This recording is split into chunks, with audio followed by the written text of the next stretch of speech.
It's coming in 10 minutes. No, just look at this. We started reading the Epstein files. Some of these stories are actually shocking. You'll not believe what's going on. Oh my gosh. Before we start, have you ever watched a true crime podcast before? Quickly, for anyone who doesn't know who Jeffrey Epstein was, he was a financier at the center of a massive criminal investigation related to trafficking minors. Yeah, his associate Ghislaine Maxwell was later convicted to helping recruit victims.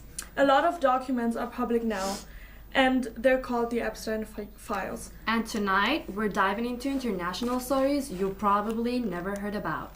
Chad, have you heard about Epstein international convictions? So, we're reading about the Jeffrey Epstein, right? And it got me thinking about other countries that are involved. Oh, that already sounds messy. Yeah, because apparently in the 90s, Turkey had something connected to the Epstein files. Like Dalmason. Like in 1996, apparently there was a car crash, and when the police came to the car crash, the people inside the car made absolutely no sense. Like, oh my god. What do you mean? So there was a police officer, a member from the parliament, and a criminal that was wanted by the Interpol. But why were they all in the same car? I don't know why they were traveling together, but that was like they exposed that the security of the government was just so terrible. That's actually crazy. Insane.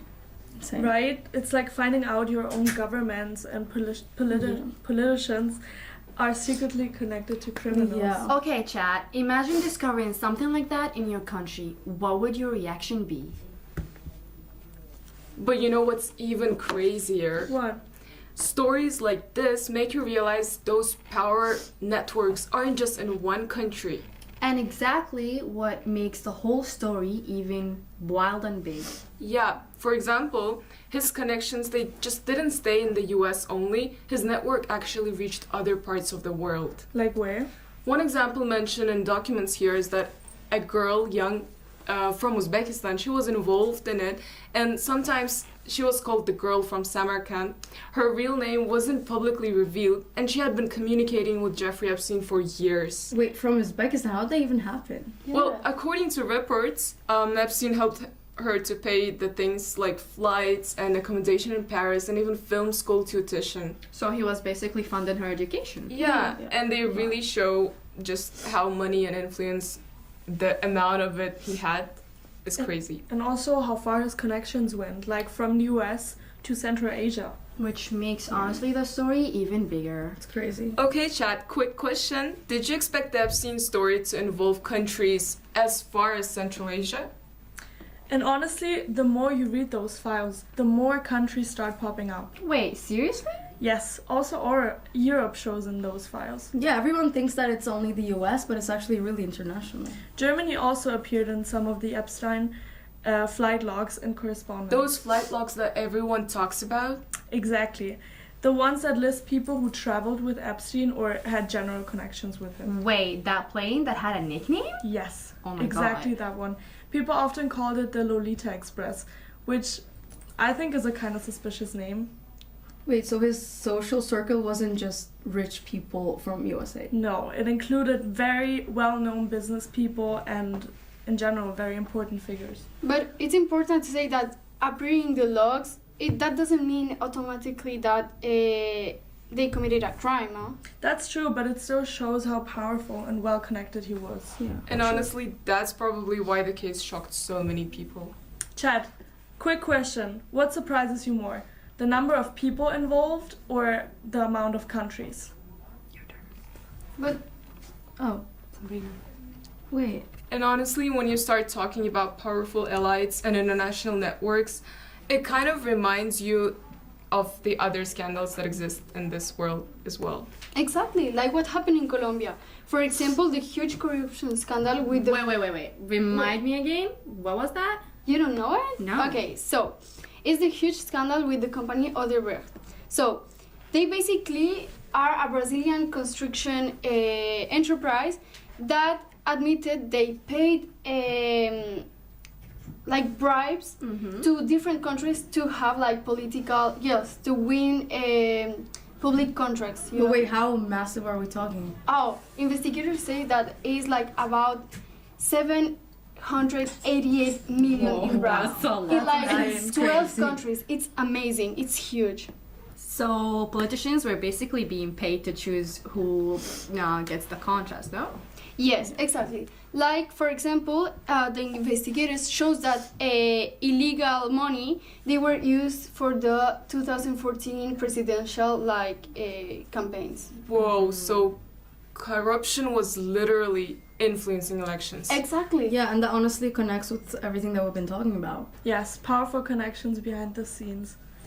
Okay, so now serious question, chat.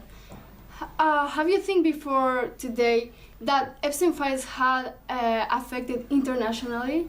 Oh, someone wrote, money and politics are always connected. That might actually be the theme of tonight's episode. Yeah. Now, you guys, when we're all talking about these stories, you start to think about the people who actually get affected, no? Exactly. Honestly, that kind of reminds me of something that happened in Israel right now. What? What do you mean, what? The situation in Gaza Strip between Israel and yeah. Hamas in Gaza? Yeah. That's messy also. Exactly. When you watch the news, you see civilians being affected every day. And a lot of people around the world keep asking the same question. Which is? Which is why those international systems that are supposed to protect those civilians sometimes struggle to stop situations like this. And that's actually why it reminded me of the Epstein case in a weird way. But wait, how? Well, in the Epstein case, those girls were being abused for years before the system finally took an action, no? Yeah, people had suspicions, but nothing really happened for a long time. Well, as a Palestinian person, I would say that both of these cases are very different from each other's. But in both, people end up asking the same question: why it actually protecting the vulnerable people only? Now, chat, I want to ask you a question. What do you think about should international institutions play a bigger role in protecting civilians and vulnerable people? And someone wrote, it feels like the world reacts too slowly sometimes. Yes. Well, and yeah. That's exactly what Yeah. conversations like this matter. Yes. Yeah, okay, so how did we go from getting ready to go to a party, because I think the Uber's here now, No, seriously. to Actually, uncovering international scandals? And we Here we started with go. Jeffrey Epstein case and we started talking about 5 other countries. Turkey, Uzbekistan, Colombia, Germany. And even what's my God. happening in Gaza Strip. So today's lesson is And even what's happening. Oh, powerful people are missing. Yeah. And sometimes it takes accidents, journalists, or leaked documentations to expose everything. Okay, chat, last question. What shocked you the most about everything that we talked about? Yeah. Oh wait, someone wrote, now I'm going to fall into a true crime rabbit hole tonight. Honestly, same. Okay, but honestly, we can actually leave because the Uber's here and Yeah. Oh, yeah, we we need to go. Good night, everyone. Stay curious.